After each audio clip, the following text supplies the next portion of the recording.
Good noon, everyone. Honorable Chief Guest, Keynote Speaker, Session Chair, faculty members, and dear students, please take my greetings and best wishes. Assalamu alaikum.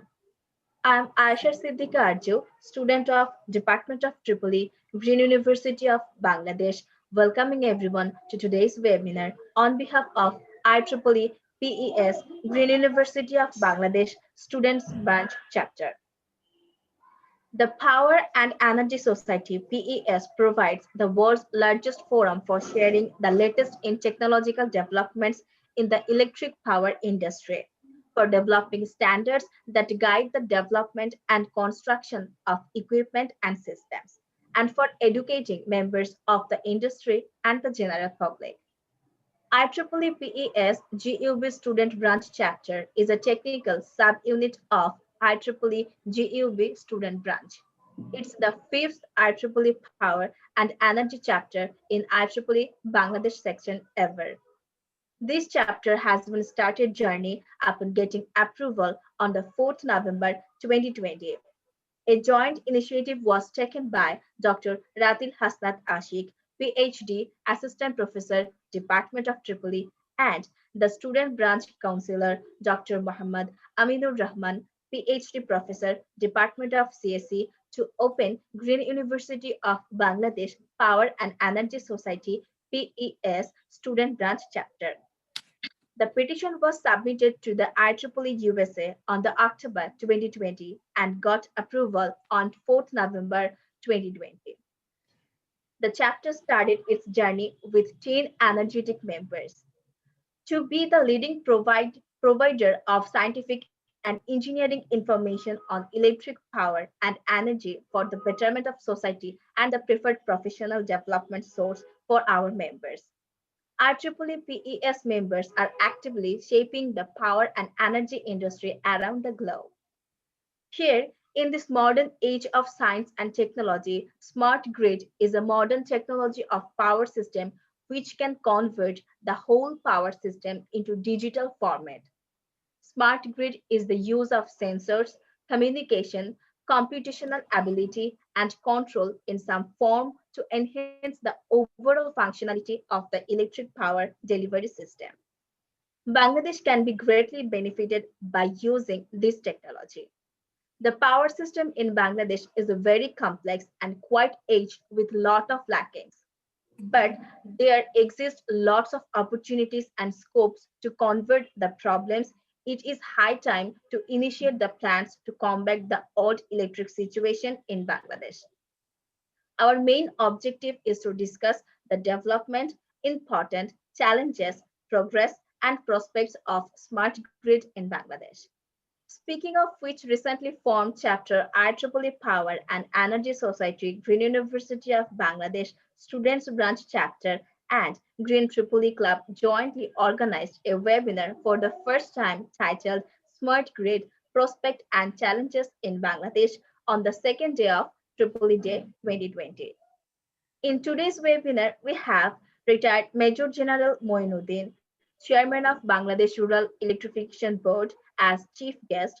As keynote speaker, we have Dr. Muhammad Abdul Rajab, Professor of Department of Tripoli, Independent University of Bangladesh, and as session chair, we have Professor Dr. Muhammad Kamrul Ahsan, Distinguished Professor and Advisor, Department of Tripoli, Green University of Bangladesh. Without wasting time, let's get into it. First of all, for welcoming speech, I would like to invite our session chair, Professor Dr. Muhammad Kamrul Hassan, Distinguished Professor and Advisor, Department of Tripoli, Green University of Bangladesh. Sir. Bismillahirrahmanirrahim.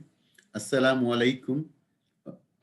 I think our all audience are smart enough to listen to the great smart grid. Perhaps you know that the smart or is used in power system very recently. Not, I should say, they're not before a decade. Now, smart word is used not only in grid system, but also it is used in metering system. So it's starting from the metering, going to the distribution system, and the transmission system. You know that the power sector has three sectors. One is generation, the second one is transmission, and third one is the distribution. And mainly the distribution org is used in the distribution, metering, and grid. Still, the in generation sector, the smart org is not very common. However, the smart system is not only used in the financial point of view, but also it is used from the operation point of view. The engineers act very much for the operation point of view, and also to some extent the financial point of view and the management point of view. Perhaps you know that the power system engineer do the mainly four things. One is planning, another is the design, the third one is the operation and maintenance.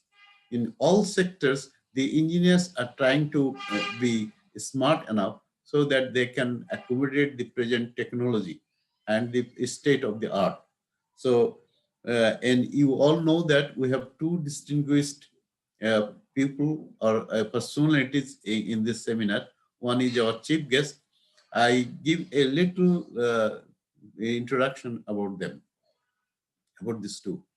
Our chief guest is a distinguished personality in power sectors. He is born in 1961, 10 years later than me, and he graduated in 1984 from Bangladesh University of Engineering and Technology, and then he joined in the Bangladesh Army, and he is promoted from there up to brigadier rank. Then he joined in the as a chairman of Rural Electricity Board of Bangladesh. And during his tenure, he is promoted to the major general rank. And in his tenure, he is almost completing a decade in his chairmanship, and he has extended the rural electrification board almost the country. So its network, distribution networks, and it is the rural electrification board is also participating in generation sector as well.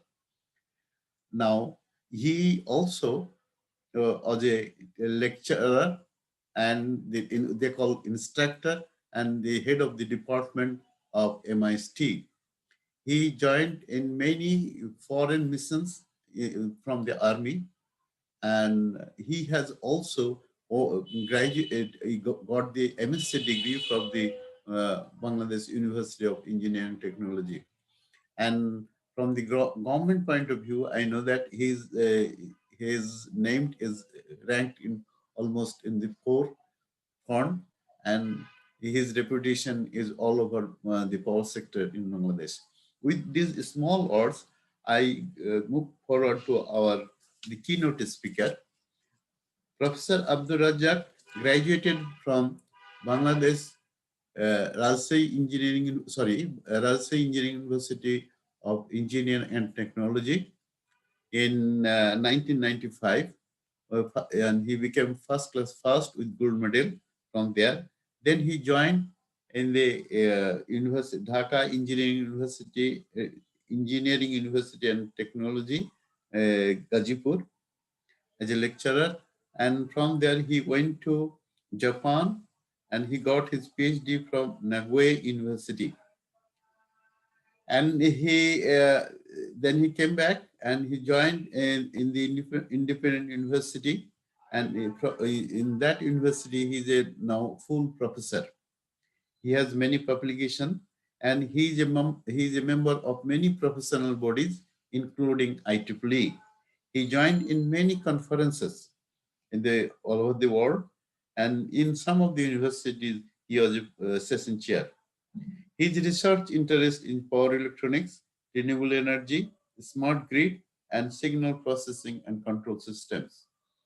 I think with these few words, I like that the total team should proceed further. Thank you so much, sir.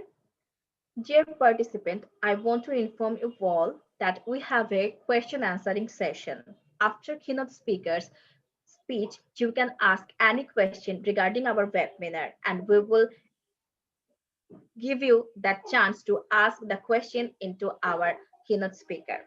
Now, I would like to invite our keynote speaker for his speech. He received the BSc in EEE with first class first with gold medal from RUET and the MSc and PhD in energy engineering from Nagoya University, Japan. His current research interests include power electronics, renewable and sustainable energy, smart grid, signal processing, and control system. He is a fellow of IEEE and JSPS, a senior member of IEEE, a member of IEEE PES, and IEEE IAS. He was the general chair of the IEEE International Conference on Power Electronics, Drives, and Energy Systems, held in New Delhi. She was the session chair at the 14th IEEE International Colloquium on Signal Processing and its applications. She won University Gold Medal in 1995 for his excellency and awarded Japanese Government Scholarship 2002-2006 from his outstanding research work in the area of power quality. He is senior member of IEEE and a member of IEEE PES and IEEE IAS. He is none other than Dr. Muhammad Abdul Razak, Professor of Department of EEE, Independent University of Bangladesh. Sir. Can you hear me? Yes, sir. Okay. Assalamu alaikum and good afternoon, everyone. Today's chief guest and honorable session chair and the audience. I am overwhelmed by the introduction of myself. Actually, I am not such a great person, but still I'm learning.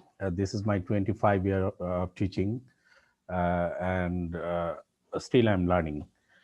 And just I'd like to share something what I have learned so far in this new field, as mentioned by Kamrul Hassan sir and also by the host, that this is a very new area, the smart grid. So the topic is very contemporary and very interesting, that the prospects and challenges in Bangladesh. So before starting, as you said, that this is a very short bio of myself. So you have already mentioned everything. So let's talk about these outlines today. So roughly, I'll take 30 minutes before going to the Q&A session. So I just like to talk something about our typical electrical power grid, about 5 minutes, and then talk about the smart grid infrastructure, about 15 minutes, and then I'll move to the final session, which is the prospects and challenges of smart grid in Bangladesh. Okay, so what should be the outcome of this today's session? So I set actually 3 outcomes. Exactly is the alignment with the outlines that is at the end of this webinar. The audience are expected to gain knowledge about the conventional power grid of Bangladesh and about the fundamentals of infrastructures of smart grid. And finally, about the prospects and challenges, especially for implementing the smart grid in Bangladesh. So these are the 3 outcomes I hope the audience can gain from this session. Okay. First of all, if we talk about the, I'm not sure, my screen is here, how to, some part are here. What should I do? The screen, how to minimize the screen. Okay, it's all right. So this is actually the typical or the conventional power grid in Bangladesh. As we know that, as mentioned by our honorable session chair, Professor Kamrul Hassan sir, that we have the three part of the power system. Firstly, starting with the generation side, then the transmission and the distribution. And in our case, in Bangladesh, the transmission line is three types. So 132 kV, 230 kV, and 400 kV right now is available. And under planning is 800 kV, 765 kV in future. So about the distribution side, we have the primary distribution of 33 kV and then the 11 kV, and the secondary distribution around, we know the three phase is 400 volt and the single phase is 220 volt. We know this is the case, but why we are thinking about this smart grid? We are thinking because in the left side, this is the transmission and distribution line in Bangladesh, especially the transmission lines, starting from the 400 kV down to the 132 kV from the. So this is a relatively old map of 2017. So right now we have some 400 kV line should be added here. So only thing here is that 400 kV DC link starting from the Bahrampur, India to the Bharamara Kustia. This line is shown here. Otherwise, this red line is 230 kV, and the blue lines are 132 kV line. Looking at the generation capacity, roughly around 21 gigawatt right now in 2020, and power system planning, master plan 2016, the revised plan is around 2040 will be, the generation capacity will be 67 gigawatt, that means 67,000 megawatt. And looking at the demand and the growth starting from 2017 to 2041, so roughly 82 gigawatt, and the demand growth rate, you can see that initially it was 2017, 2018 was roughly 14%, and then you can see that growth rate will be decreasing something like that 5% in the 2040 or 2041, around this. So there will be a chance of having the deficit of the demand and the supply according to the forecast. So not only these things, so if we look at our conventional grid, so we have a lot of problems with the conventional power grid. For example, our grid is very aged. We know that the poor infrastructure, especially in the transmission and distribution network backbone. So at the moment, standardized grid code yet to be implemented. We know this is, we have a very rough or draft grid code. We have to implement it. And then power quality is very poor, especially the voltage range we found is not acceptable at all, and also the frequency fluctuations is also very high. So if we look at the poor per capita generation is also very poor, especially the very lowest almost in the South Asia is 510 kilowatt at the moment. So plant efficiency are very poor because of very old.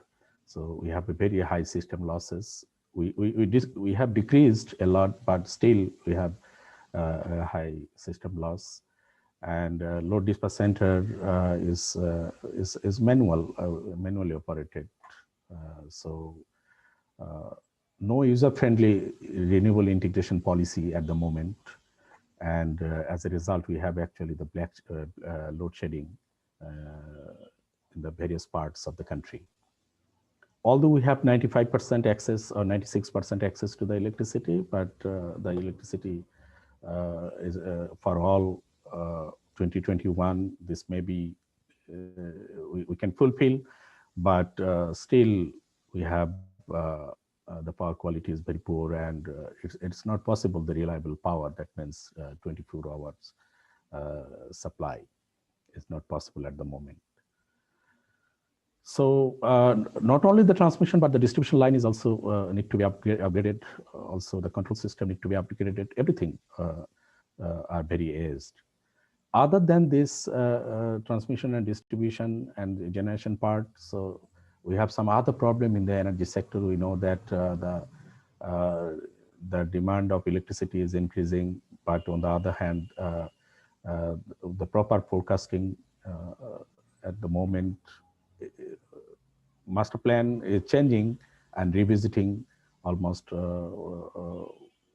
So lack of proper forecasting, we can say. The shortage of fuel, especially the natural gas, is decreasing.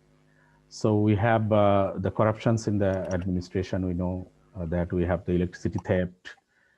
We have the bureaucracy in the planning, designing, maintenance. So we can see that the delay in completions of the new plants. So lack of coordination among parties. That means the generation, distribution, transmission and distribution parties. Okay, so if we have, for example, the transmission line is not ready, for example, Rupu nuclear power plant may be ready, then probably there is no transmission line to integrate into the national grid. So that will be very something like that's are happening, especially for the private sector power plants. A lot of power plants we know that are not operating, so we are giving them the operating cost from the government. So we are losing a lot of revenue. So shortage of funds or investments, so lack of maintenance, as I said before, so lack of proper monitoring system. This is very important, especially for the power system. So if we look at all these problems or limitations, we have to overcome. And to overcome these limitations, the only way we have to convert the conventional grid into the smart grid. So that's the motivation to implement the conventional grid into the smart grid. So what is smart grid? In a simple way, we can say that the conventional grid, what we have, in addition to that, we have to include the integrated and smart information and communication technology along with the metering and the control system. So we have to have added the integrated communication system, advanced sensing and metering, advanced measurement infrastructure, so comprehensive decision support, so human interface, and of course we have to develop the smart people. That means the engineers, technologists, technicians. So we have to have the very trained people for operating the smart. Then we will have the smart grid. This is a very simple definition what we can say for the smart grid. So what will happen if we can do that? Okay, we have many challenges, you know, I'll discuss later on, but if we can do that, then the grid will be reliable, the grid will be stable. Okay, this grid will be flexible, controllable, scalable, grid will be sustainable, maintainable, secure. So these are the advantages we can get from the reward from the smart grid. But to convert the conventional grid into the smart grid, it's not an easy way, and it's not a it will take actually the time, we know. But we have to convert it today or tomorrow for sure. So what are the advantages of the smart grid over the conventional grid? So as mentioned by the host and our honorable session chair, that mostly the current grid is electromechanical. So the future grid, that is our smart grid, will be digital in nature. So the communication now, it is a one-way communication. So there is no communications from the demand side to the supply side. Okay, from the customer side to the other side. So in the smart grid, this will be the two-way communications. Okay, so mostly the centralized generation. Okay, in the current grid, but this will be decentralized and distributed generation for the smart grid. So sensors are not widely used nowadays, but we have to use a lot of sensors. The sensor will be widely used for monitoring and measurement purpose. So manual lacking or lack of monitoring at the moment, but this will be digital self-monitoring and adaptive.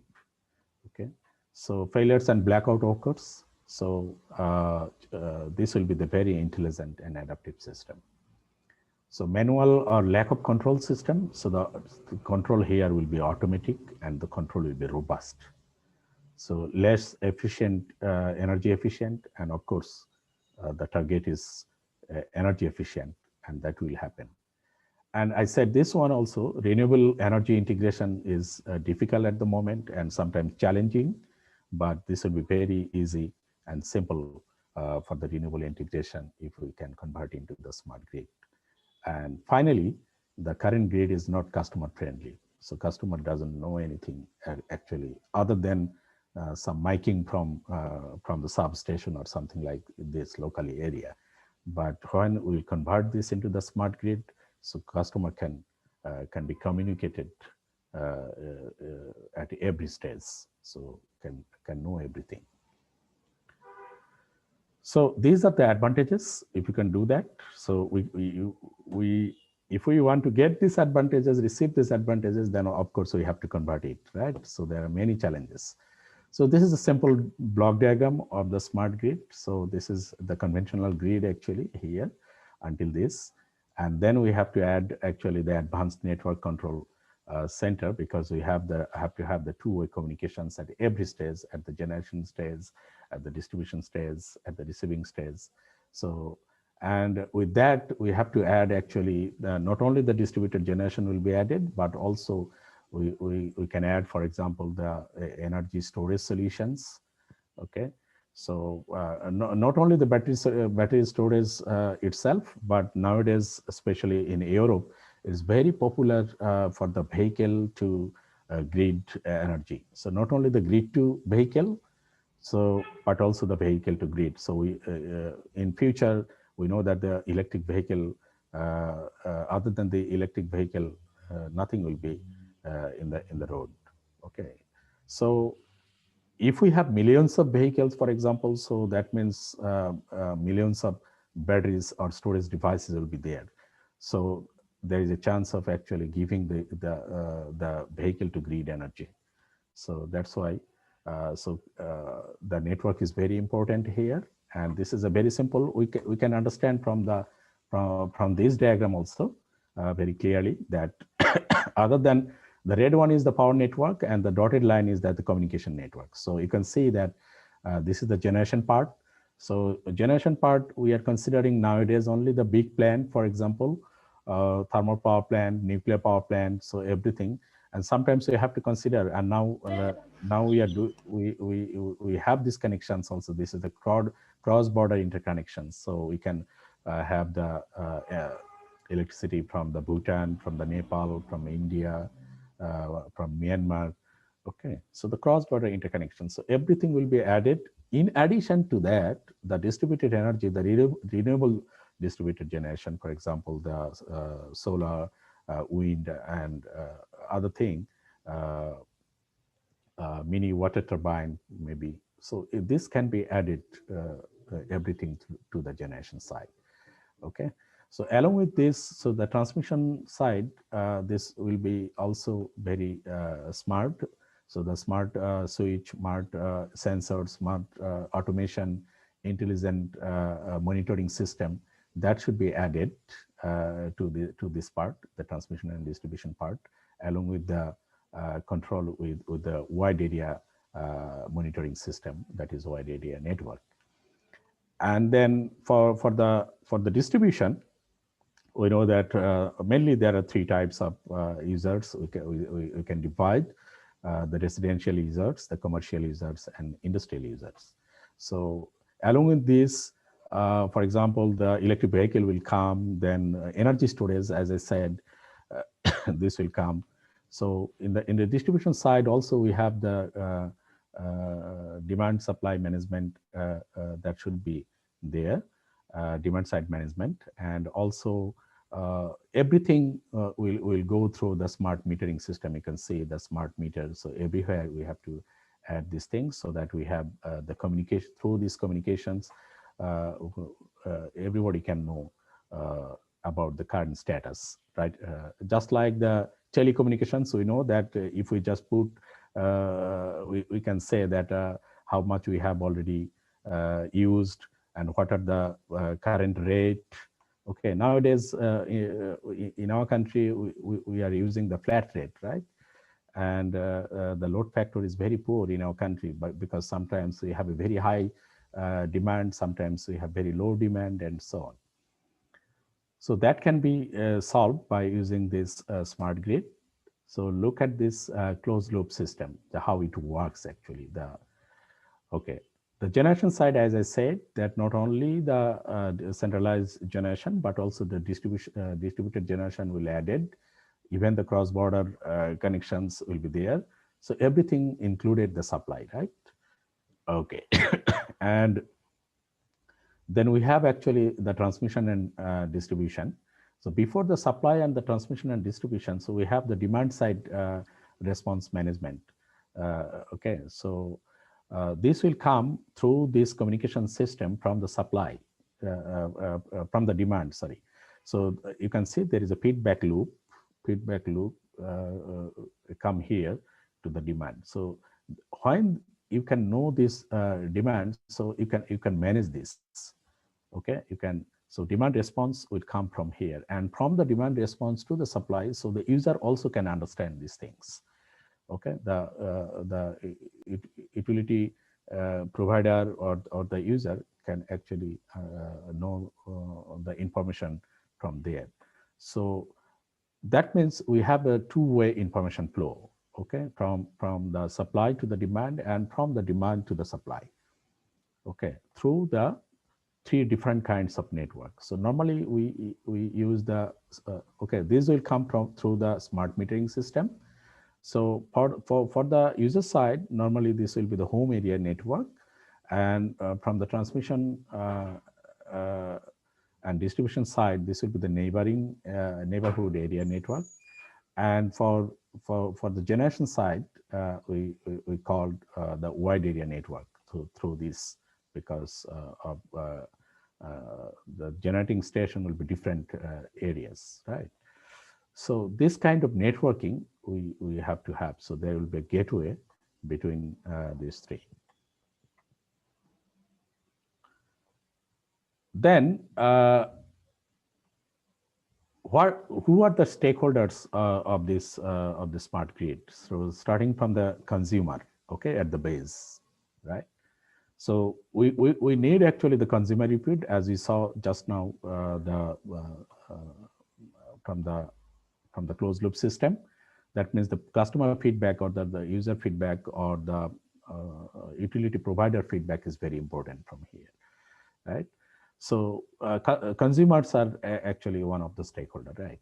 And then researchers, because we have to develop the tools and technologies for the smart grid. So who will do that? So researchers, right? So then the technology provider will come into the scenario, right? So development of smart grid technologies for grid enhancement.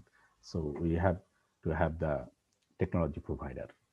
Then utility provider, okay? So installation, so once the technology is provided, so research is done, okay? You know, you already know the feedback from the consumer, researches, and the technology is provided, and then you have to give it to the utility provider. So they will install and implement, okay, the power grid technologies. And finally, the role of policymakers. This is very important because if there is no policy, okay, we have to have established the standards of operations, the monitoring, okay, the grid code, the integration, renewable energy integration or distributed energy integration, feed-in tariff. A lot of things will come into account for the policymakers. So they are the stakeholders for the smart grid. So in order to implement, actually, so these are the different phases or challenges we have to we can consider. Okay, so as an engineer or technologist, so we have to know that what are the technology behind the smart grid. As we said that we have the generation, we have the transmission, and we have the distribution part. So in the user side, we have the residential, we have the service means the commercial, and we have the residential load. Okay, so as I said that we have the very strong communication infrastructure, two-way communications, and the communication infrastructure means the integrated information and communication technology we have to add, starting from the generation side until down the way to the users. And then especially in this part, from the generation and transmission, so can be controlled by the wide area network. So the monitoring will be through the control and monitoring through the wide area network. So this part. And renewable energy integration can be from any part, okay, can be in the generation side, even can be distribution side, can be from the load side, because the users may have their own renewable generation at home, offices, or industries. So that also should be integrated to the grid. So that's why you can see from here to here.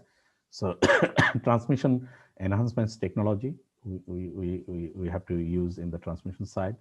Distribution and the distribution demand side management and distribution management should be in the distribution side. And the advanced metering system. So the metering system basically will come into effect from the distribution side to the user. Okay, so advanced metering infrastructure, this technology we have to use. Electric vehicle charging infrastructure, okay, starting from the distribution to the, so as I said, this will not only charge the vehicles, but vehicle can also give the energy to the grid. So this is called the E to V and the V to E technology, okay, G to V and V to G technology. And then customer side system should be developed in such a way that the customers can give the feedback, customer can know the current status, customer can know that the tariff in the current period and so on, so that they can manage. Okay. So just I can give one example. For example, when I was in Japan, so basically it was not the flat rate. So they have different rate even for the residential consumer. So if a residential consumer know that from the 5 p.m. to 11 p.m., for example, in the peak hour, the rate is very high. So they will not use that the high load, for example, the washing machine, the refrigerator, not the refrigerator, the microwave oven and so on. Okay, electric iron. So they can do it after 11 p.m. or, for example, before the 5 p.m. Okay. So in such a way, if you know the hourly rate event, that will be very helpful, and consumer can decide by themselves then which devices or appliances will be used when. So that's very interesting. It's possible for the smart grid. Now, if we consider talk something about the challenges, then there are many challenges. As I mentioned that especially we have a lot of things, including the transmission and distribution automation. We have to consider about the renewable energy integration. We have to consider the demand participations, demand side management, situation assessment, optimization, system operation, uh, energy storage solutions. So a lot of things actually we are challenges. So if we just say something about these things, the technology. So dynamic optimization of grid operation and resources with full cybersecurity is very challenging. And deployment and integration of distributed sources, resources and generation, including renewable sources, is also very challenging. And integration of smart appliances and consumer devices, and development of standards for communications and appliances and equipment connected to the grid, including infrastructure servicing the grid operations, are also very challenging. And finally, the deployment of real-time, automated, and interactive smart technologies for the communications, for the metering, for the monitoring, for the automation concerning the grid operations are also very challenging. So if we summarize this with a bullet point, then what I can say that the system control and optimization, so transmission and distribution automation, so renewable and distributed energy integration, communication architecture and cyber security, system coordination and situation assessment, smart appliances and energy storage solutions, customer side applications, and of course, finally, the development of the efficient manpower and smart manpower for the smart grid. So these are the challenges we have to consider when implementing the conventional grid, transforming the conventional grid into the smart grid. So if I mention only one challenges, for example, the integration of renewable energy, then we can see that a lot of parties will be involved here. Okay, just only one, just integration of renewable into the smart grid. So we have to encourage, okay, starting from the bottom, for example, we have to encourage the private sector investment, okay, in the electrical power sector. And we have to promote the development of the renewable energy sources. And then market analysis. So we have to identify the implications of the significance of the variable energy, renewable energy for the market operations. And of course, the regulatory body is very important because we have to identify the implications of the significance of this variable renewable energy from a regulatory standpoint, because there are a lot of things we have to consider when we integrate the renewable energy into the electrical grid. Okay, there are a lot of challenges, and of course the grid operator will come into account because they will identify the potential reliability concerning the associated scaling up of the renewable energy and possible mitigation options, and complement existing modeling capabilities, then the build capability to undertake the future generation studies and so on. And finally, of course, none other than the Minister of Energy, the policymakers, because RE target setting, right? So in order to mitigate, to achieve that goal, what kind of policy should be should set, and assess the actions to cost effectively improve the integration of the variable renewable energy into the grid. So grid code and the feed-in tariff, for example, maybe some reward for the investors.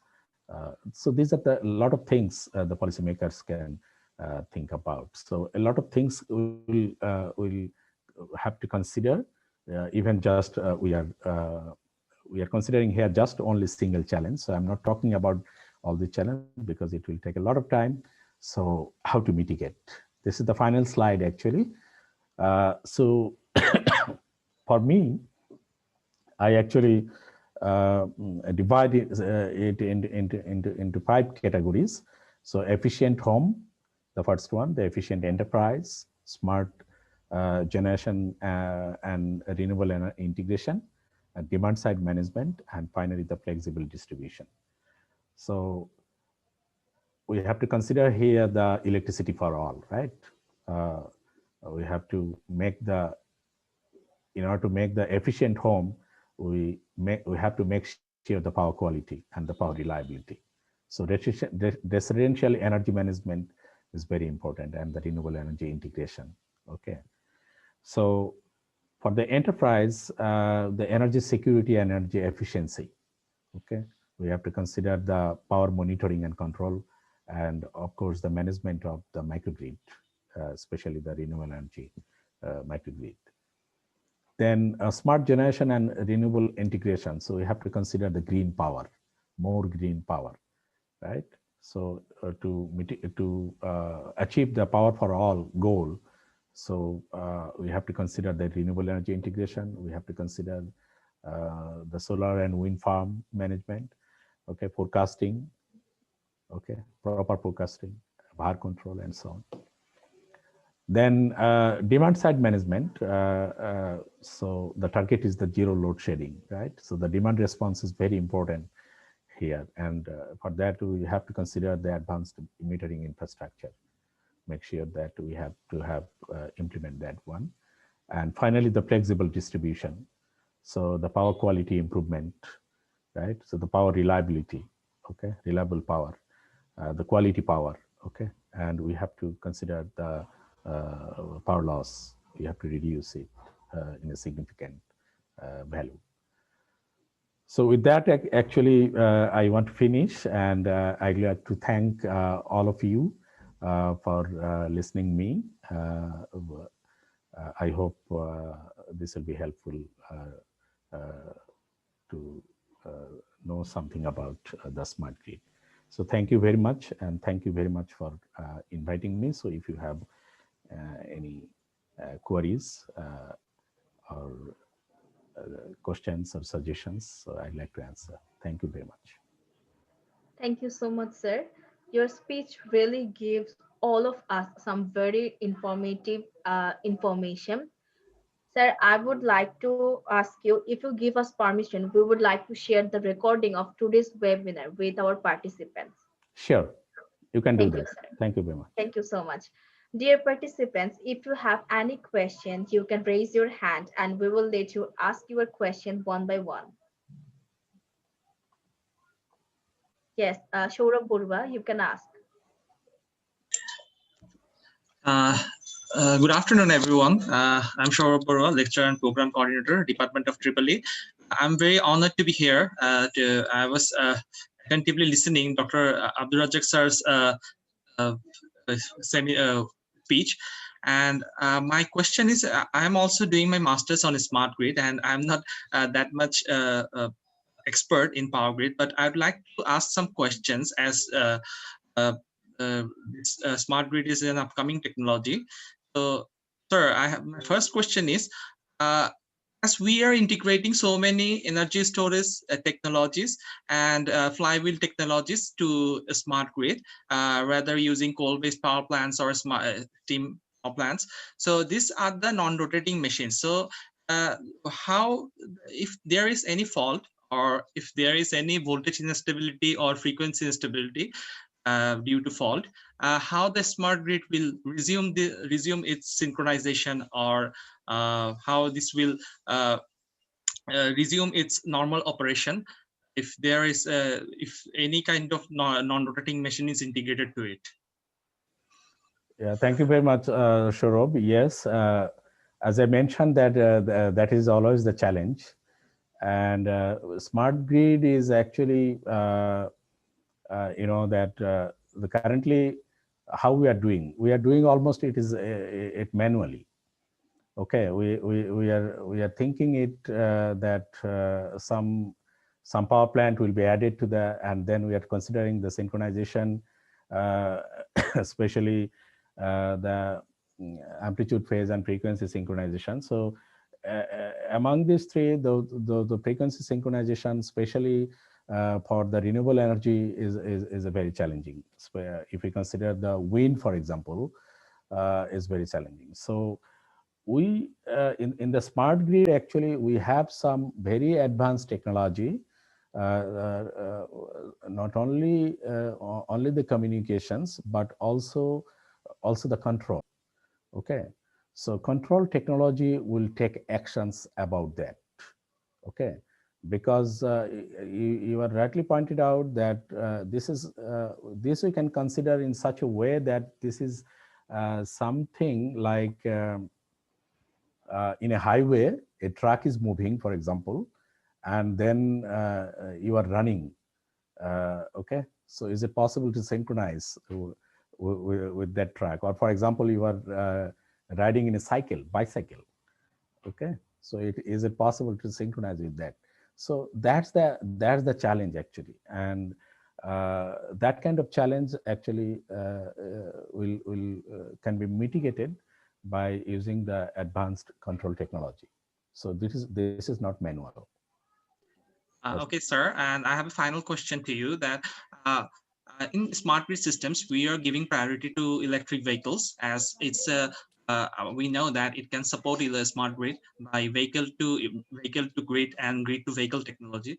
So what are your concerns about adopting electric vehicles in Bangladesh, as all we are moving towards a green transportation system or sustainable transportation systems, but we are watching in recent times that government is not interested in adopting electric vehicles into our grids. So what do you think about this, that what should be the policies that the government needs to think about adopting this sustainable transportation system in Bangladesh in the context of a smart grid?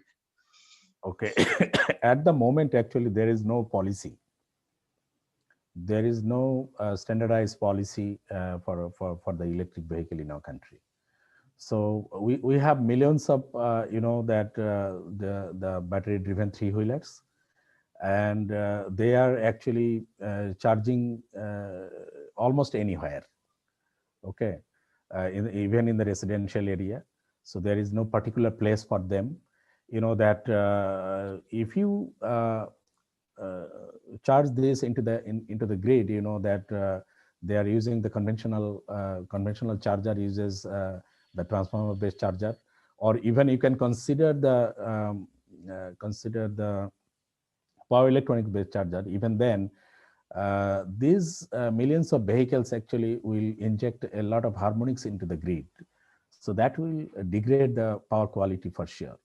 Okay, we have some research for this, and I mentioned in many forum that we have to address this issue, especially one of my classmate is a chief engineer at DESCO, operation and maintenance. So I discussed many times with him and the other colleagues that is it possible to implement any policy for this? For example, the charging area should be set up for them in a particular place. And of course, we know that if we charge it, then always there is a chance of injecting the high frequency components or that will deteriorate the power factor and also the power quality. So we have to mitigate that, especially in the substation over there. So we don't have actually such policy. So what will happen for the disposal of this battery? So a lot of battery will be in concern. So these are the things we have to consider when considering considering the electric vehicle charging into this grid. Even if it is the separate grid, it's all right. Okay, isolated grid is all right. But when you are considering you are connecting into the national grid, so it's a huge problem. So nobody is considering that kind of thing. So not only that, you are talking about the electric vehicle. If we consider the the energy savings appliances. So nowadays, almost all appliances use the power electronics devices like inverter technology. Okay, so nobody considering these things actually, and even the compact fluorescent light. Okay, do you know the power factor of this is very poor. So Yes, sir, I know it's very poor. Yeah, yeah, so exactly. these are the thing people are not considering. So we know that, of course, by using the energy savings appliances, we can save the energy, but with the trade of what? With the trade of actually the power quality. So we are degrading the power quality by this. So if we want to decrease the energy use, then we have to consider also the power quality. So nobody is considering that those kind of things. So for the smart grid, actually everything will be considered into account. You are correct. Thank Thank you, you. sir. It's a great pleasure to hear from you and sharing your ideas and taking out your time for us. And I'll be in touch with you. Thank you for answering my questions. Thank you, Sharup. Thank you so much, sir. Now, Dr. Ahmed Al Mansur, sir, you can ask your question. Thank you. I would like to give my salam to our honorable guest and today's keynote speaker, Dr. Abdul Rajak sir. Uh, he know me very well. Sir, assalamu alaikum. Walaikum Salam. Mansur, how are you? Sir, Alhamdulillah, fine, sir. Thank you for giving time in our program. Sir, actually, today's program you have talking about smart grid. I know very well that you are also expert in renewable energy and power electronics.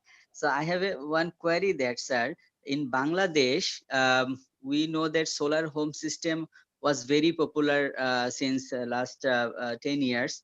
But for the last 2 and 3 years, we see that some big size of renewable energy power plant, that means the solar power plants are integrating with the grid.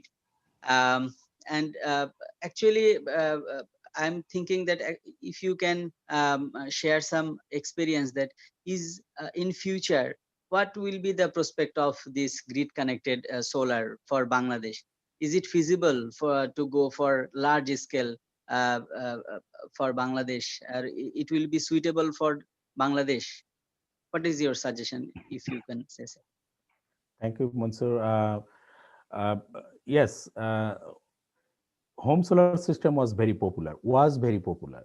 Okay, so why I am saying this? This is because in future the home solar system will not be popular in Bangladesh for sure.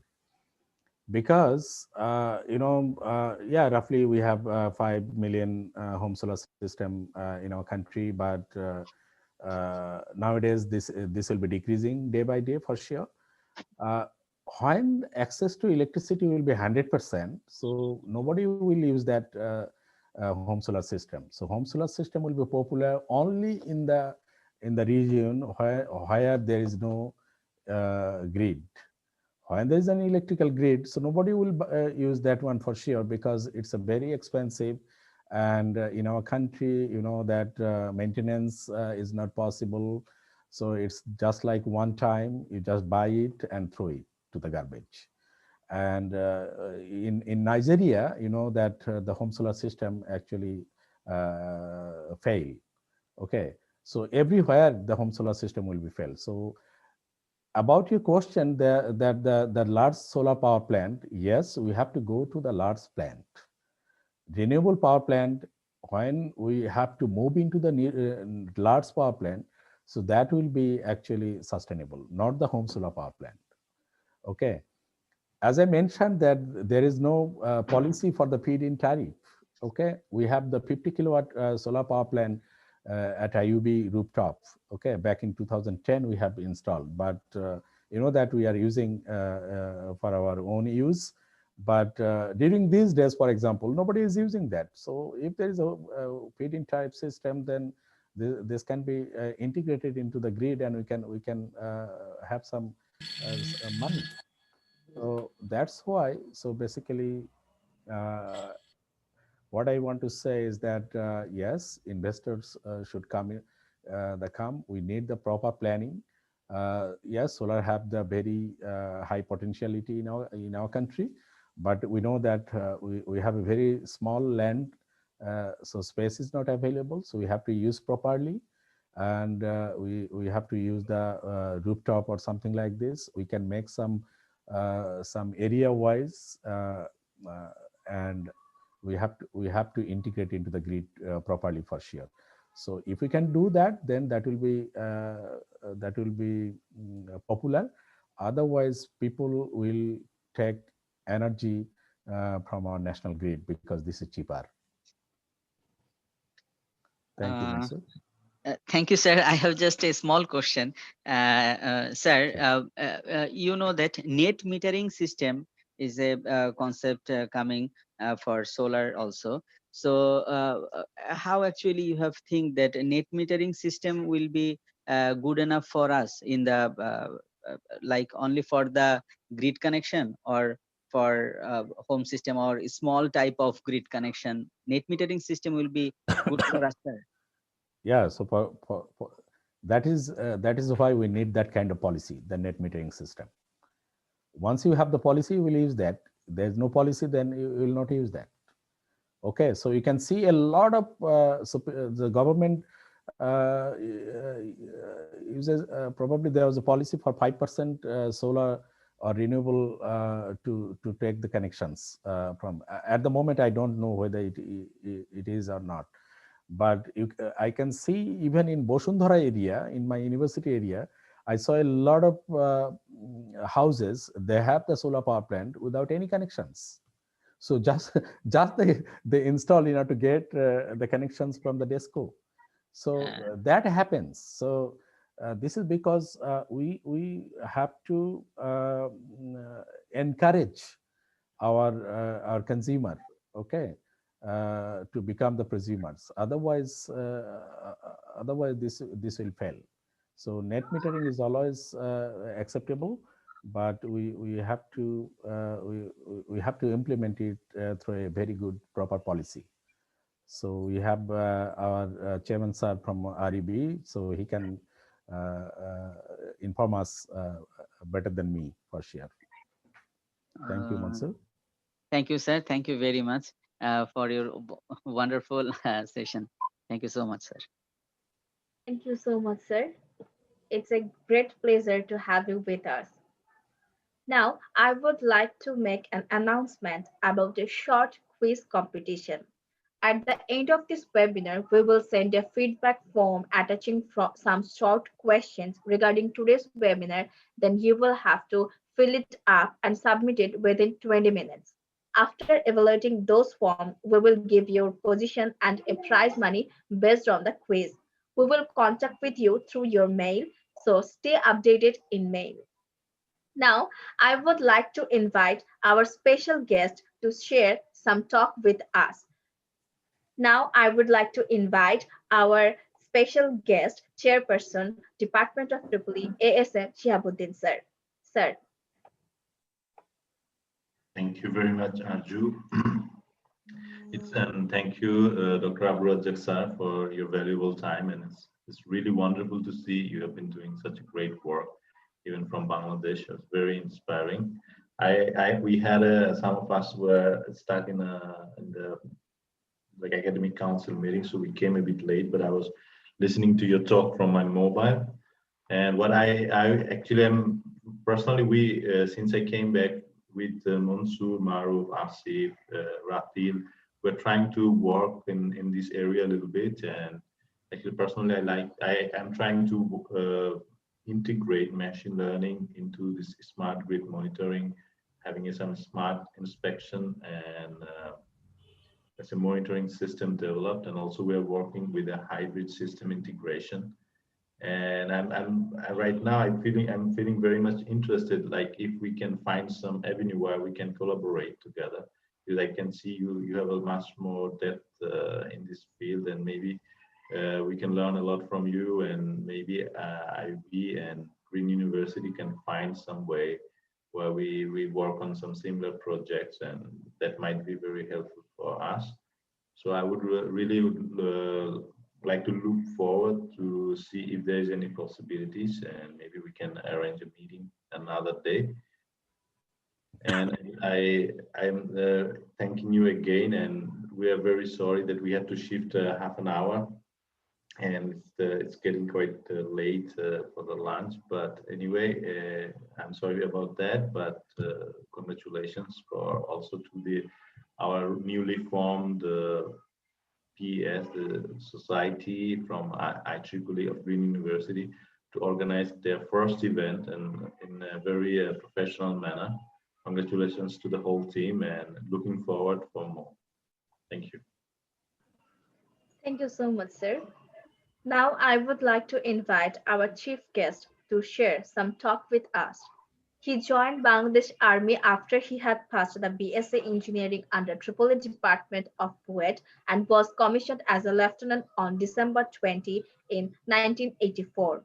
He served in Iraq Kuwait Peace Mission from 1994 to 95, and later he served in Peace Mission in Congo from 2005 to 2006. Since 24th October 2011, he is serving in Bangladesh Rural Electrification Board (BREB) till today as chairman of the board.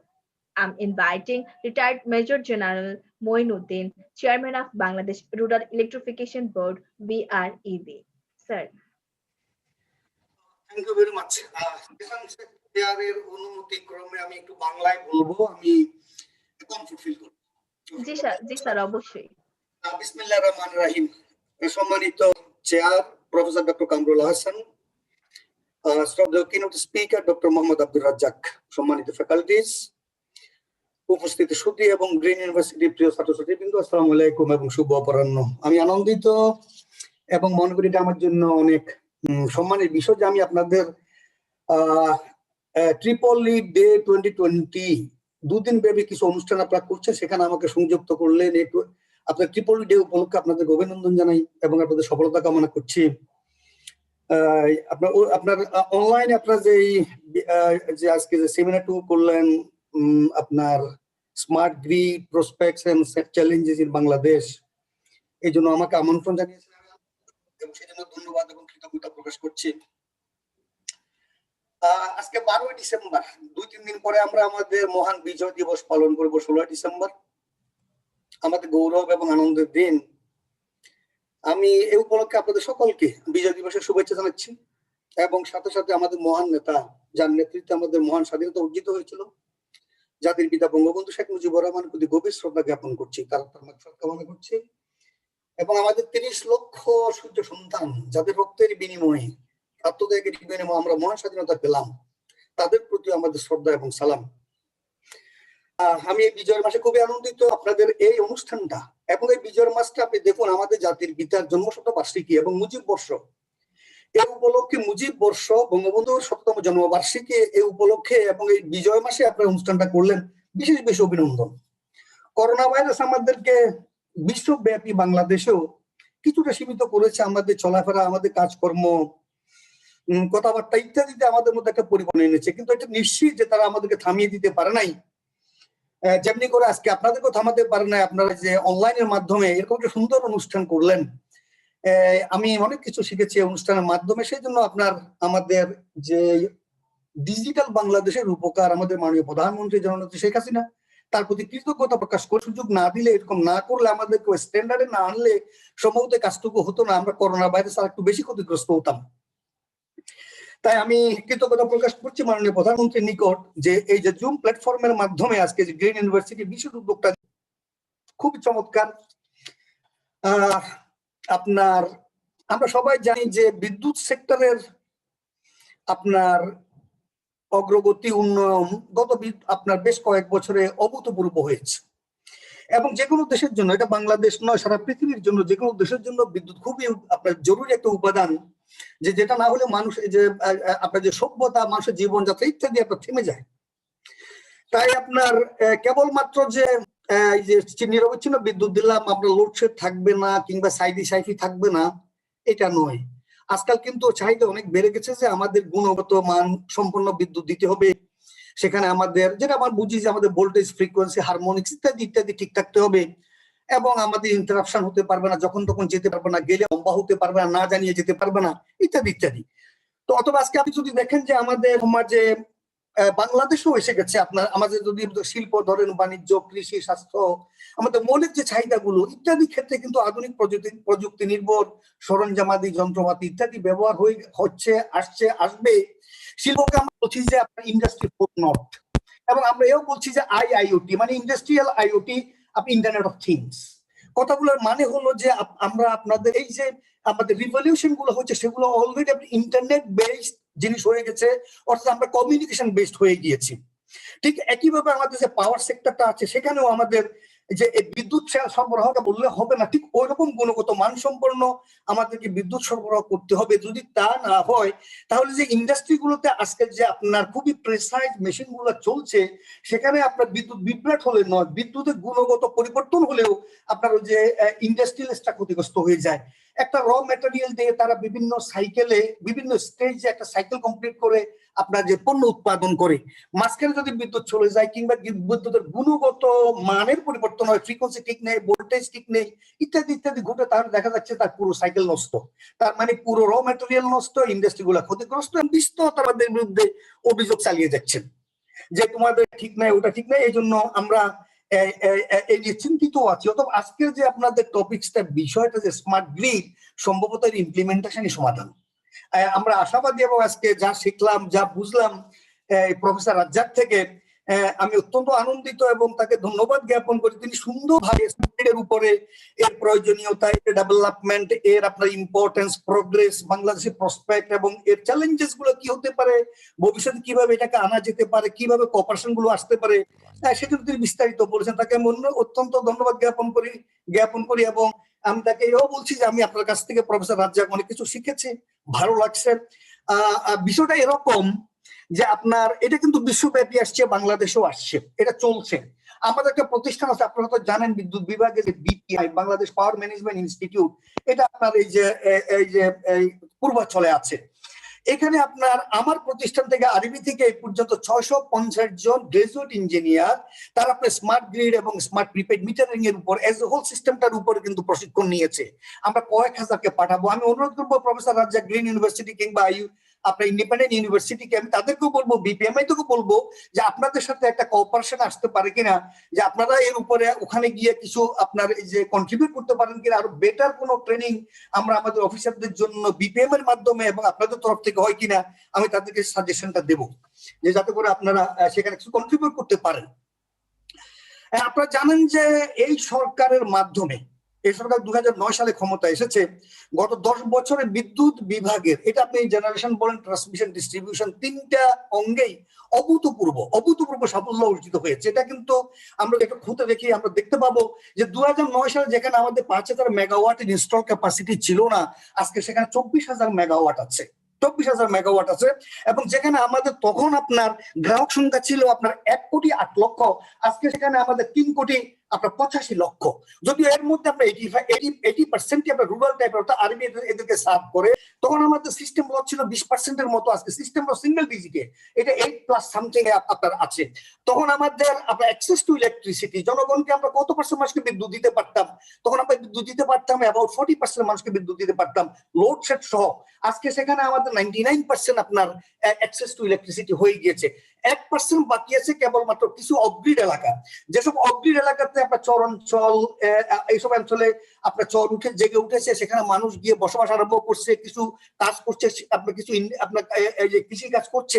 তো এগুলোর জন্য সেখানে জনবসতি গড়ে উঠছে, ওগুলোকে আমরা কিন্তু বিদ্যুৎ দিচ্ছি।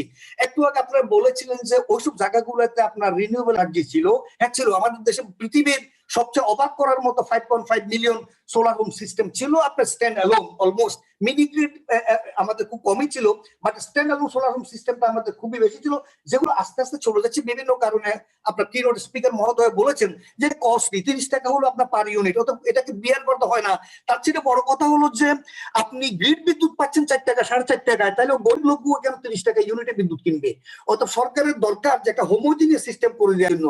এই জন্য একটা পদ্ধতি বেরোচ্ছে, যারা ওখানে আপনার মিনি গ্রিড কিংবা স্ট্যান্ড অ্যালোন আপনার সোলার হোম সিস্টেম করেছিলেন, তাদের কাছ থেকে আপনার ডিস্ট্রিবিউটাররা ওই এলাকাগুলো যার যার এলাকায় আছে, এরিয়া অফ রেসপন্সিবিলিটি আছে, আমরা কিনে নেব। কিনে নিয়ে আমরা গ্রাহকদেরকে অনগ্রিড অফগ্রিড দুটাকে সমান রেট আমরা বিদ্যুৎ দেব। অত বর্তমানে বাংলাদেশে কেবলমাত্র 2.5 লক্ষের মতো গ্রাহক অফগ্রিড এলাকায় আছে, যারা আমরা আশা করছি মুজিব বর্ষ অর্থাৎ 17 মার্চ 21 সালের মধ্যে আমরা বিদ্যুৎ দিয়ে দেব।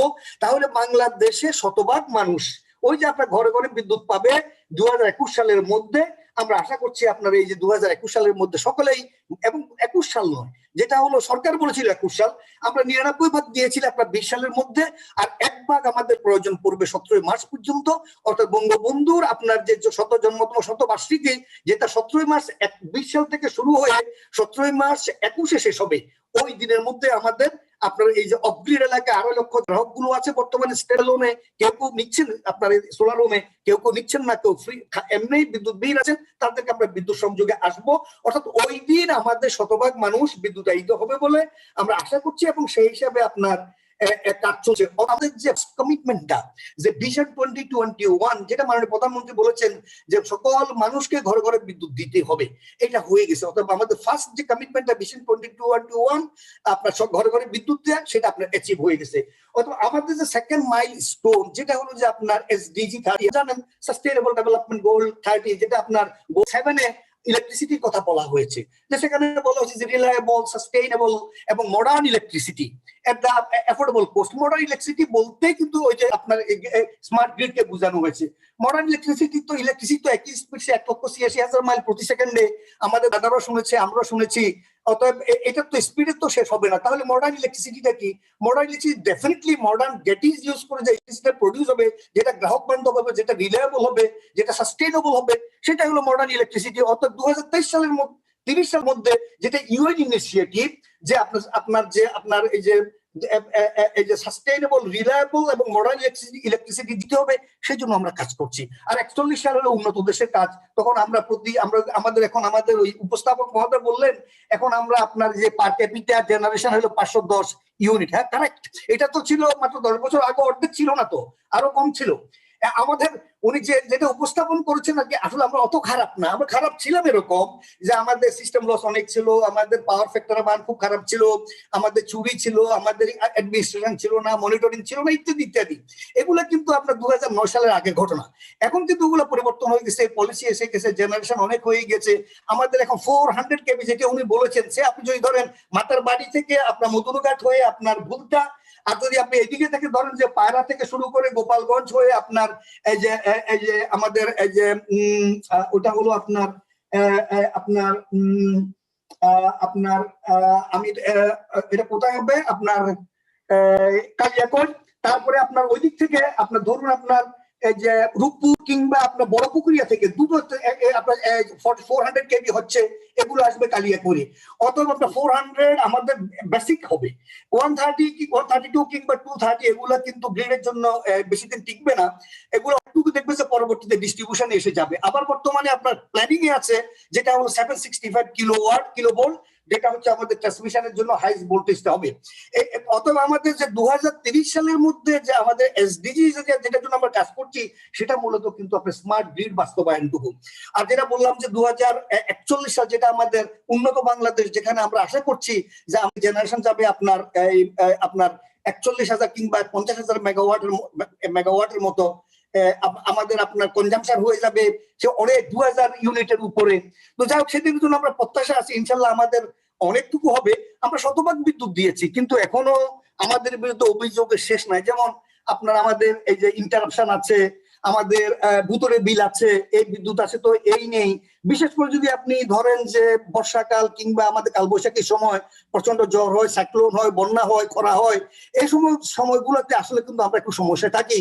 কারণ আপনি দেখেন আমাদের 5,77,000 কিলোমিটার ডিস্ট্রিবিউশন লাইন আছে, এর মধ্যে 5,07,000 কিলোমিটার আছে শুধু আরবি এই লাইনগুলোর মাধ্যমে প্রায় আপনার 1100 সাব স্টেশন, যার ক্যাপাসিটি 1700 MVA, এই দিয়ে আমরা 3 কোটি আপনার 5 লক্ষ গ্রাহককে বিদ্যুৎ দিচ্ছি।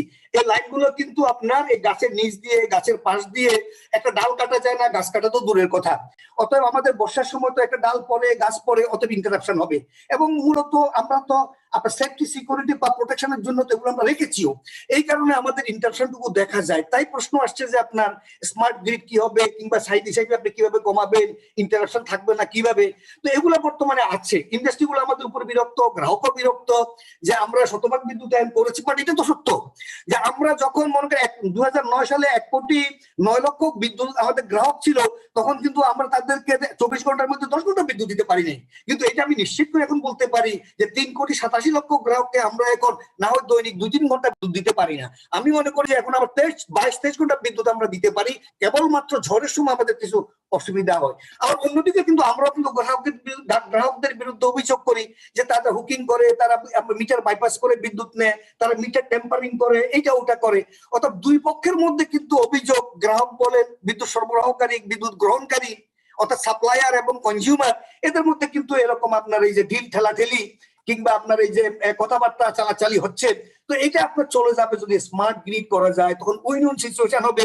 এখন আমাদের যে শত্রু অহিরকম সম্পর্ক, এটা আপনার বন্ধু বন্ধু সম্পর্ক হয়ে যাবে আমি আশা করছি। অর্থাৎ যে আজকে যে বিষয়টা আপনারা অবতারণা করলে, এটা নিয়ে আমরা ভাবছি, ভালোভাবে ভাবছি, অ্যাক্টিভলি ভাবছি, এটা কাজ শুরু হয়ে গেছে। আমি আপনারা যদি বলি, আমাদের এখন 33,000 আপনার 33 লক্ষ স্মার্ট আমার মিটার বাসে লেগে গেছে। আমরা আগামী 3 বছরের মধ্যে 1 কোটি মিটার আমরা লাগাবো।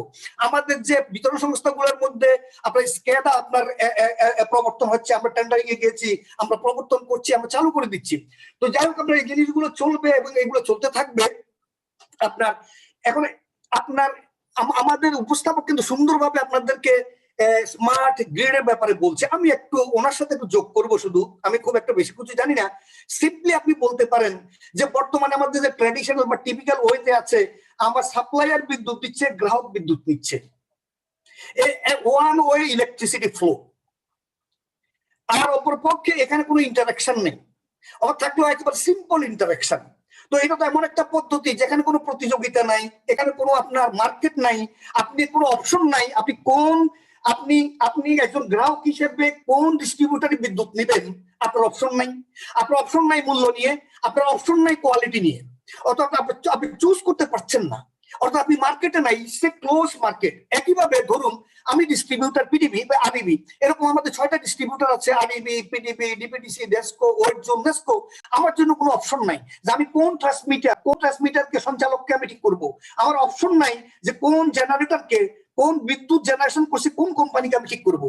আমাদের যে জেনারেট করুক না কেন, পিডিবি করুক বা প্রাইভেট করুক, সবগুলো কিন্তু সিঙ্গেল বায়ার হিসেবে পিডিবি কিনছে, আবার সিঙ্গেল ট্রান্সমিটার হিসেবে পিজিসিবি এগুলোকে ট্রান্সমিট করে দিচ্ছে। আর একজন গ্রাহক আমাকে দেখছে, হয় আরইবি কে দেখছে অথবা পিডিবি কে দেখছে বা ডেসকো কে দেখছে সিঙ্গেল ডিস্ট্রিবিউটার হিসেবে। অর্থাৎ তার জন্য কোনো অপশন নাই, সে কিন্তু ক্লোজ মার্কেটে আছে। এটাকে যদি ওপেন করে দেওয়া যায়, সে ক্লোজ মার্কেটে আছে কেনার ক্ষেত্রে, মূল্যের ক্ষেত্রে, কোয়ালিটি নির্ধারণের ক্ষেত্রে এবং কমিউনিকেশনের ক্ষেত্রে। আপনি যদি সবগুলোর জন্য এটাকে উঠিয়ে দিতে পারেন এবং আপনি যদি এটাকে বানিয়ে দিতে, এটাকে ওপেন মার্কেট এরকম যে জেনারেট একজনে করবে না, জেনারেশন অনেকেই করবে এবং করে সে আপনার গ্রিডে ছেড়ে দিয়েছে, এবং একজনে ট্রান্সমিট করবে না, অনেকে ট্রান্সমিট করবে।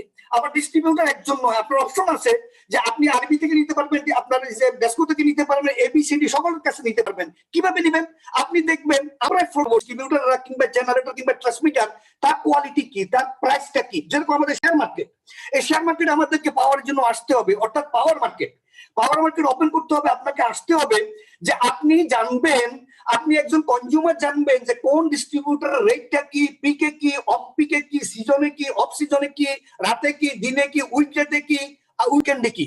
অথবা আপনি কম্পেয়ার করতে পারেন 10টা থেকে যে আমি যে কোনো একটা থেকে নেব। অথবা আপনার সার্ভিস প্রোভাইডার থাকবে, ওই সার্ভিস প্রোভাইডার ওই ডিস্ট্রিবিউটর থেকে বিদ্যুৎ নিয়ে আপনাকে দিয়ে দিবে। একইভাবে আমার অপশন থাকবে ডিস্ট্রিবিউটর হিসেবে যে কোন ট্রান্সমিটারটাকে আমি ইউজ করব। একইভাবে আপনার অপশন থাকছে, ডিস্ট্রিবিউটরের অপশন থাকছে, ট্রান্সমিটারের অপশন থাকছে চুজ করার মতো। অথবা এটা একটা মার্কেটে চলে আসবে, আপনার কনজিউমার মার্কেটে আছে, আপনার ডিস্ট্রিবিউটর মার্কেটে আছে, ট্রান্সমিটার মার্কেটে আছে, জেনারেটর মার্কেটে আছে তার দাম নিয়ে, বিভিন্ন সময়ের জন্য বিভিন্ন রেট নিয়ে, বিভিন্ন গুণাগুণ নিয়ে। অথবা you have the option to choose, আপনি এটাকে বেছে নিলেন। অথবা সেই হিসেবে সেই বলে দিচ্ছে ওই অপারেটরকে বলে দিবে, মার্কেটের পাশাপাশি একটা অপারেটর থাকবে, আইএসও ইন্ডিপেন্ডেন্ট সিস্টেম অপারেটর, তাকে বলে দিবে আমি অমুক ডিস্ট্রিবিউটর থেকে পাওয়ারটা নেব। নাও হি হ্যাজ আপনার পাওয়ারটা, এবং বলে দিচ্ছে যে অমুক সার্ভিস প্রোভাইডার থেকে আমি আপনার সার্ভিস পেতে চাই। অথবা এখানে আর সেই মনোপলি আরবি বিদ্যুৎ দিবে, ডেস্কো দিবে, আমার কোনো কিছু করণীয় নাই, আমার চোখ বন্ধ, কিংবা আমাদের বিএসসি তারা একটা রেট করে দিয়েছে 2 বছরের জন্য, এটা তো হবে না। অথবা রেট উঠানামা করবে, সকালে একটা বিকেলে একটা, যেরকম শেয়ার মার্কেট হচ্ছে। This is the concept of the basic concept of আপনার এই যে স্মার্ট প্রিপেড মিটারিং। তো এটা যদি আমরা করতে পারি তাহলে কিন্তু আমাদের সিস্টেমটা খুবই ভালো হয়ে যাবে। তার মানে এটা যদি আপনি করতে চান, আপনার কি থাকবে? আপনার থাকবে যে আপনি একজন কনজিউমার, আপনি জেনারেট করছেন। ফর এক্সাম্পল, আপনার সোলার হোম সিস্টেম আছে, অনেকে বলছেন যে এটা কেমনে হবে, একটা প্রশ্ন আসছে। হ্যাঁ, বর্তমানে বাংলাদেশে একটা আইন আছে, নিয়ম আছে।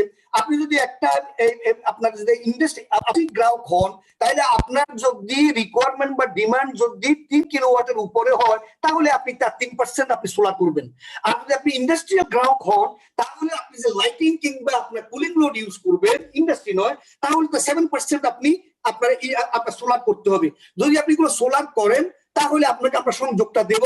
এতে করে আপনার রিনিউয়েবল এনার্জি আপনার একটা এনকারেজ হলো, আপনি করবেন, আপনি নিজের জন্য ব্যবহার করবেন। এবং আপনি যদি ব্যবহার উদ্বৃত্ত থাকে, আপনার ব্যবহারের হয়তো বর্তমানে প্রয়োজন নাই, তাহলে কিন্তু একটা কথা আসছে যে ওই যে কোনো পলিসি আছে কিনা। হ্যাঁ, পলিসি আছে। পলিসি হলো স্যাডার আন্ডারে পলিসি। আপনারা জানেন যে স্যাডা সরকারের একটা আপনার যে প্রতিষ্ঠান, যে সাস্টেইনেবল রিনিউয়েবল এনার্জি অথরিটি, যেটা বিদ্যুৎ বিভাগ কন্ট্রোল করে, ওরাই আপনার ওই যে নেট মিটারিং সিস্টেমটাকে পলিসি আকারে এনে দিয়েছে। নেট মিটারিং, আপনি বিদ্যুৎ কিনবেন, আপনি বিদ্যুৎ দিবেন, কাটাকাটি হয়ে যাবে, নেট মিটারিং হবে। অথবা এটা যে আপনার যে উইন করে বছরের শেষে কিংবা মাসের শেষে সেটা হবে। প্রথম হলো আপনি আমার থেকে কিছু ইউনিট নিচ্ছেন, 50 ইউনিট নিচ্ছেন, আপনি আপনার সোলার থেকে আমাকে 5 ইউনিট দিচ্ছেন, অথবা ইউ পে ফর 45 ইউনিট। এরকম একটা পদ্ধতি পলিসি কিন্তু হয়ে গেছে। অর্থাৎ নেট মিটারিং সিস্টেম অন্তত বেশ কিছু ইন্ডাস্ট্রি এসে গেছে। এখানে আমাদের এই যে রাজ্জাক সাহেব বলেছেন একটা কথা, যে তারা 50 কিলোওয়াট পিকের আপনার এই যে একটা সোলার সিস্টেম বড় আরবির আপনার টপেও আছে, কিন্তু আপনার 50 কিলোওয়াট পিক, এটা কিন্তু আমরা নেট মিটারিং এ নিয়ে আসছি।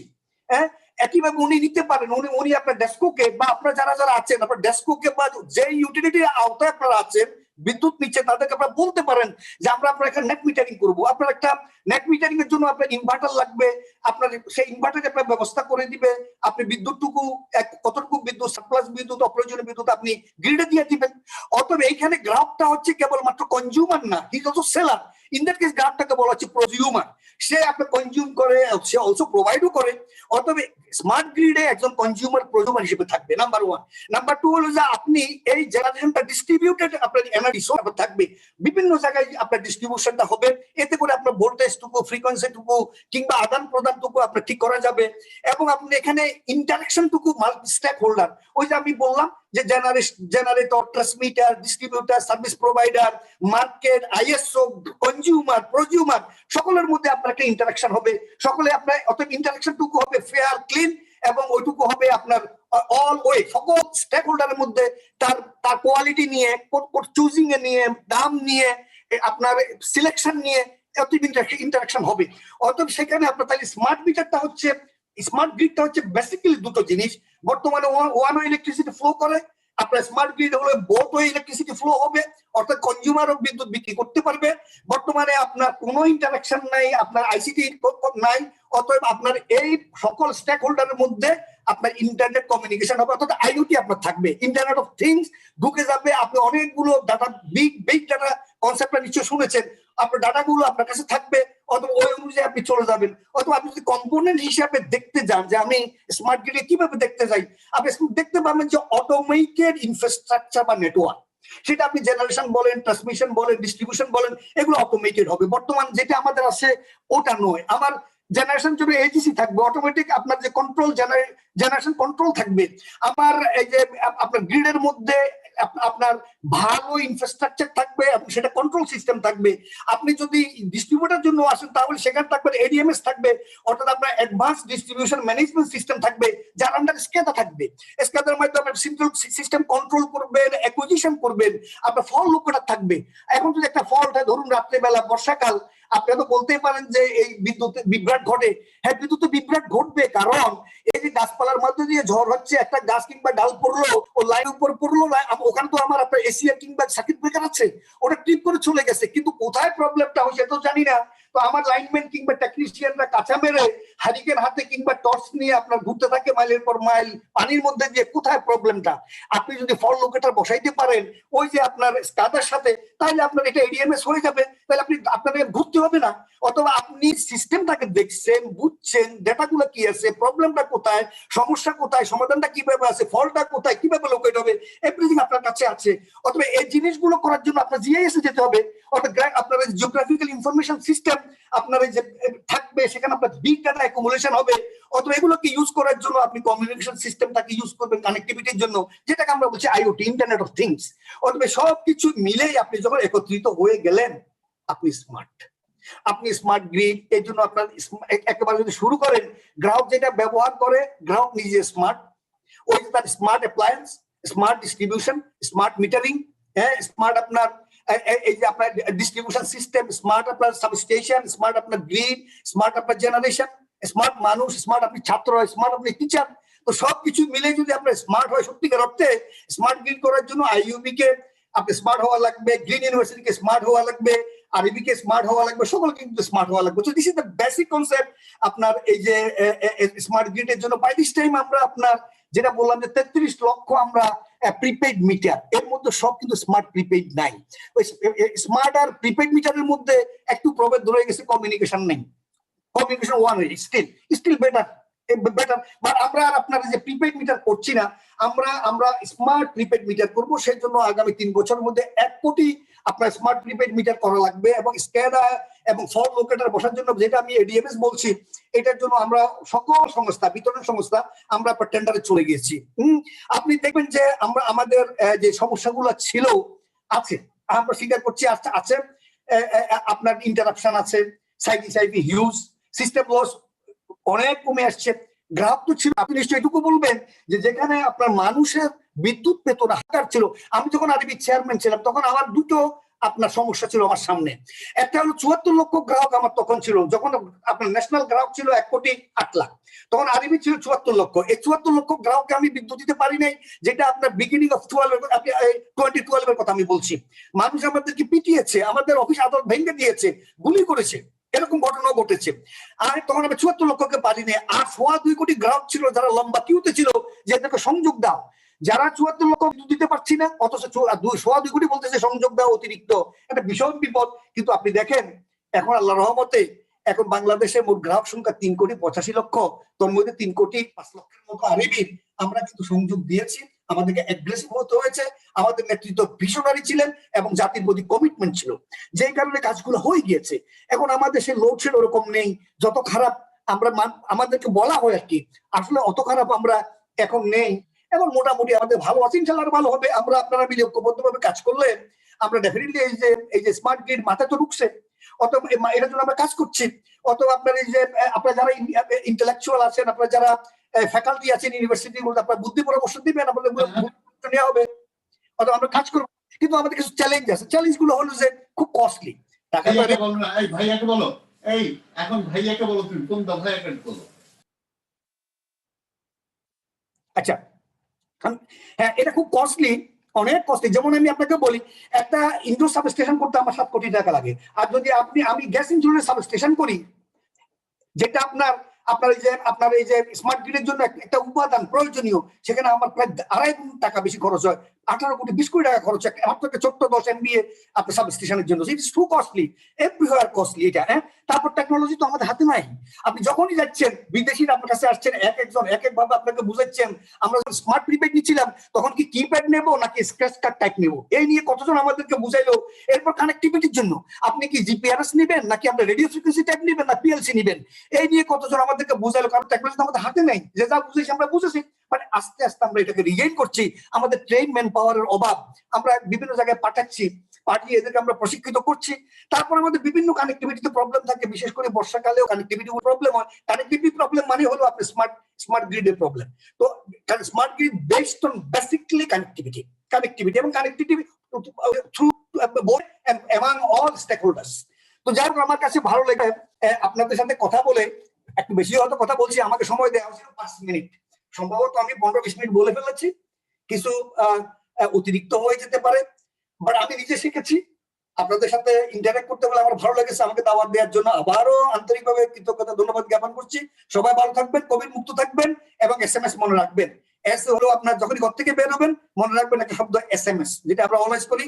প্রথম এস হলো আপনার সোশ্যাল ডিস্টেন্স, দেন এম হলো মাস্ক, আর আরেকটা হলো আপনার লাস্ট এসটা হলো স্যানিটাইজার। অর্থাৎ স্যানিটাইজার, মাস্ক, সোশ্যাল ডিস্টেন্স, এই SMS টা মনে রাখবেন। সবাই ভালো থাকবেন, আল্লাহ হাফেজ।